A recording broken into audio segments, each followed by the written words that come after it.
सत श्री अकाल। कैसे हैं आप सभी? I hope you all are doing well. आज है हमारा पैसेज 62 और जो आज का पैसेज है वो थोड़ा सा मैं यही कहूँगी, पेरेंट्स और जो चाइल्ड होते हैं, जो उनका ग्रोइंग एज होता है, थोड़ा सा उस पर डिपेंड है। अच्छा है काफ़ी, यानी मैं ये कहूँगी थोड़ा इन्फॉर्मेटिव भी है, तो थोड़ा सा ध्यान से सुनिए कि एक पेरेंटिंग कैसी होनी चाहिए और बच्चों की जो आप पालन पोषण करते हैं वो किस तरीके से आप करें एक सही डायरेक्शन में। ठीक है, चलिए स्टार्ट करते हैं।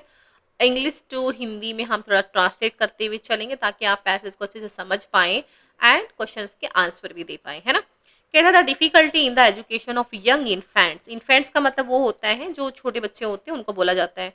मोस्टली तो जो इन्फेंट होता है वो यूज़ किया जाता है जो बिल्कुल ही छोटे होते हैं, 7 to 8 months के, मतलब इस तरीके से जो पता है उनके लिए यूज होता है। ठीक है, कहता है जो डिफिकल्टी होती है एजुकेशन देने में, education is not like school की एजुकेशन। यहाँ पे एजुकेशन से मतलब है पालन पोषण जो हम बच्चे का करते हैं उससे। यंग इन्फेंट की इज लार्जली, बहुत बड़े पैमाने पे कह सकते हैं, क्या होती है, डेलिकेट होती है, बहुत नाजुक होती है।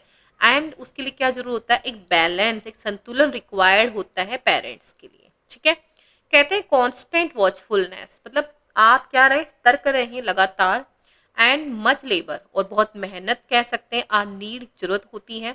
To avoid injury to health, मतलब जब आपको लगे किसी भी तरीके से उनको, किसी भी तरीके उनकी हेल्थ पे कोई बात आए, किसी भी तरीके से आप उसको अवॉइड करें। एंड कहते हैं दीज क्वालिटीज, ये जो गुण होते हैं, विल हार्डली, बहुत मुश्किल से एग्जिस्ट करते हैं इन द नेसेसरी, कहते हैं जहाँ पे जरूरत होती है। एंड एक्सेप्ट, शिवाय किसके, कि where there is strong parental affection, और सिर्फ ये वहाँ ही हो सकते हैं जहाँ पे जो पेरेंट्स होता है उनका बहुत गहरा जुड़ाव होता है बच्चों के प्रति। बट वेयर इज एग्जिस्ट, कहता है बट ये जहाँ पर भी एग्जिस्ट करते हैं, मतलब आप इनको देखने को मिलते हैं, it is very likely not to be wise. कहते हैं जहाँ पे एग्जिस्ट होंगे इस तरीके के गुण, वहाँ पे उस तरीके की समझदारी आपको देखने को नहीं मिलेगी, not be wise. To the devoted parents, जो कि पूर्ण रूप से जो डिवोटेड पेरेंट्स होते हैं अपने बच्चों के प्रति, the child is immensely important, और जिनके लिए उनके बच्चे बहुत ज़्यादा मुख्य रूप से इंपॉर्टेंट होते हैं। अनलेस केयर इज टेकन, वहाँ पे क्या होते हैं, थोड़ी सावधानी बरतनी चाहिए कि जो तो चाइल्ड है, कि जो बच्चा होता है वो क्या करता है, फील करता है अपने आप को एंड जज करता है खुद को, क्या कि एज इम्पोर्टेंट, एज इतना महत्वपूर्ण कि जो पेरेंट्स होते हैं वो फील करते हैं। बट क्या होता है लेटर, बट लेटर वो कहता है देखिए, पहले तो हम जो पेरेंट्स होते हैं ना, वो हम बच्चों को इस तरीके से ट्रीट करते हैं कि वो हमारे लिए बहुत इंपॉर्टेंट है ना। सेम फिर जो बच्चे होते हैं वो अपने आप को उसी तरीके से लेना शुरू कर देते हैं कि मैं बहुत इंपॉर्टेंट हूँ, मतलब मेरे पेरेंट्स के लिए, हर किसी के लिए। पर वो क्या कहते हैं, बट लेटर, बट बाद में लाइफ की अगर बात करें, ये सोशल एनवायरनमेंट, जो सामाजिक जो उसका एनवायरनमेंट होता है, आसपास का वातावरण जो है, will not regard him so fondly, वो नहीं को क्या करते हैं, वो उसको उतना ज़्यादा क्या नहीं करते, उसको प्यार नहीं करते हैं। एंड द जो हैबिट होती है खुद को अज्यूम करने की, कि वो ही the centre of the other people है, मतलब वो ही केंद्र है, उसी के आसपास चीजें घूमनी चाहिए यूनिवर्स में, विल लीड टू डिसअपॉइंटमेंट, और उससे वो क्या हो जाता है, वो बहुत हताश हो जाता है। ठीक है, and this is the reason कि जो बच्चे होते हैं वो आपको डिप्रेशन एंड एंजाइटी का शिकार होते हैं। ठीक है, क्यों, क्योंकि परिवार में जो उसे प्यार मिलता है, जो इंपॉर्टेंस मिलती है, वो बाहर नहीं मिलती है। इट इज देयर फोर, क्या होता है यहाँ पे, जरूरत है not only in the first year, सिर्फ पहले ही साल में नहीं, बट आफ्टर वर्ड ऑल्सो, बल बाद में भी, कि जो पेरेंट्स है शुड बी, अब ये यहाँ पे एडवाइस कर रहा है कि यू शुड बी, आपको होना चाहिए ब्रीजी, मतलब आपको इतना ज़्यादा तनाव में नहीं होना चाहिए, आपको चीयरफुल रहना चाहिए। And rather matter of fact, और क्या होना चाहिए, आपको बहुत थोड़ा सा व्यवहारिक होना चाहिए इसके बावजूद है। Where the child's possible elements are concern, जब भी आप बच्चों की छोटी मोटी क्या देखते हो, कुछ बीमारियां बीमारियां देखते हो, तो आप ज़्यादा चिंतित ना हो, है ना। यहाँ पे मैं ये नहीं कह सकती कि एक बीमारियां लाइक जैसे कोल्ड हो जाना, फ्लू हो जाना, इससे हम नहीं कह सकते। बीमारियां लाइक जब बच्चा ग्रो कर रहा होता है, बढ़ रहा होता है, बच्चे की एज बढ़ रही होती है, जैसे 12 13 14 15 की एज में जा रहा होता है, ये उस तरीके से कह सकते हैं कि उस वक्त जब बच्चा जिस भी सिनारियो बच्चों के सामने आते हैं, सिनारियो बच्चों का माइंड जो होता है वो जिस तरीके से ग्रो कर रहा होता है, आपको उनको देकर चिंतित नहीं होना चाहिए, बस आपको चिल रहना चाहिए, आपको चेयरफुल रहना चाहिए, आपको थोड़ा व्यवहारिक होना चाहिए ताकि आप बच्चों को समझ पाओ। इन ओल्ड एज में, पुराने दिनों की बातें कर रहे हैं, कि जो इन्फेंट्स होते थे, बच्चे होते थे, वह टू मच पेटेड होते थे, बहुत ज़्यादा उनको प्यार मिलता था, उनको गाकर, सुलाकर, झुलाकर, और उनको एक तरीके से गोद में लेके इस तरीके से उनको प्यार किया जाता था। दिस वॉज रॉन्ग, कहता है वो गलत था। सिंस इन टर्न, इससे क्या हुआ, दैम इनटू हेल्पलेस, इन चीजों ने उनको हेल्पलेस बना दिया।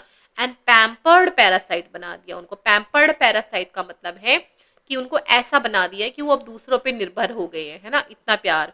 पैरासाइट्स मतलब जो दूसरों पे निर्भर होते हैं, डिपेंडेंट होते हैं। The right rule is, right rule क्या है, अनकरेज करना स्पॉन्टेनियस एक्टिविटीज के लिए उनको, खुद से मतलब स्पॉन्टेनियस मतलब अपने आप से वो कुछ एक्टिविटीज करे, बट डिस्करेज करे डिमांड्स ऑन अदर, मतलब दूसरों पे डिपेंड रहने की बजाय वो खुद से एक्टिविटीज करे। Don't let the child see how much you do for him, बच्चों को ऐसा कुछ ना दिखाए, डोंट लेट हिम, कि उनको कि हम उनके लिए क्या करते हैं, and how much trouble you take, और आप कितनी मेहनत कर रहे हैं उनके लिए, परेशानियां उठा रहे हैं, ट्रबल। लेट हिम, उनको करने दें, वेर एवर पॉसिबल, जहां पर भी पॉसिबल हो, टेस्ट करने दें उनको, उनकी खुद की सक्सेस की खुशी उनको एंजॉय करने दें, अचीव करने दें उनको, हासिल करने दें बाय हिज ओन एफर्ट से, उनकी जो खुद की मेहनत है उससे। Not expected by tyrannizing over the grown ups, कहते हैं उसको ऐसा ना बनाएं कि वो जैसे जैसे बढ़ते जा रहे हैं या फिर अपने बड़ों से वो उन चीज़ों को हासिल करने के लिए उनसे उनसे उनसे मतलब खींच ले, उनसे एक्सट्रैक्ट कर ले या जिद करके उन चीज़ों को ले, ठीक है। वो ऐसा हमारा उत्तर कहना चाह रहा है ना।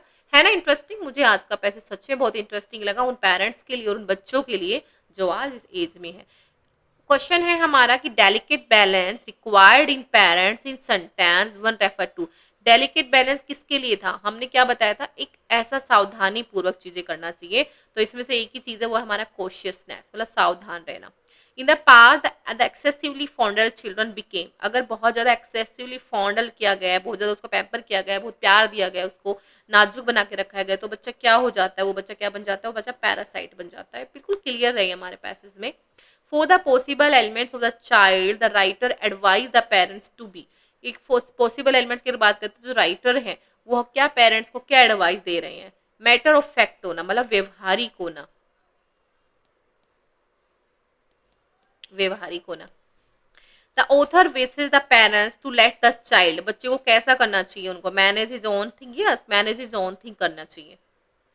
अ child pampered by his parents is likely to become, अगर किसी बच्चे को बहुत ज्यादा प्यार दिया गया है, पैम्पर किया गया है, तो बच्चा कैसा बन जाता है, वो बच्चा बन जाता है डिपेंडेंट हो जाता है, वो अपने पेरेंट्स पे, बड़ों पे डिपेंडेंट हो जाता है, अब उसको हर चीज चाहिए, वो अपने आप को सेंटर समझने लगता है, ठीक है। अच्छा था, आई होप आपको थोड़ा पैसे से समझ में आया होगा, ना समझ में आए तो आप वीडियो को पॉज करके दोबारा से कर सकते हैं, ठीक है। इसी के साथ में मैं आपकी होस्ट एंड दोस्त विनी आपसे विदा लेती हूँ, कल फिर मिलेंगे एक नए पैसेज के साथ में, तब तक के लिए जय हिंद जय भारत।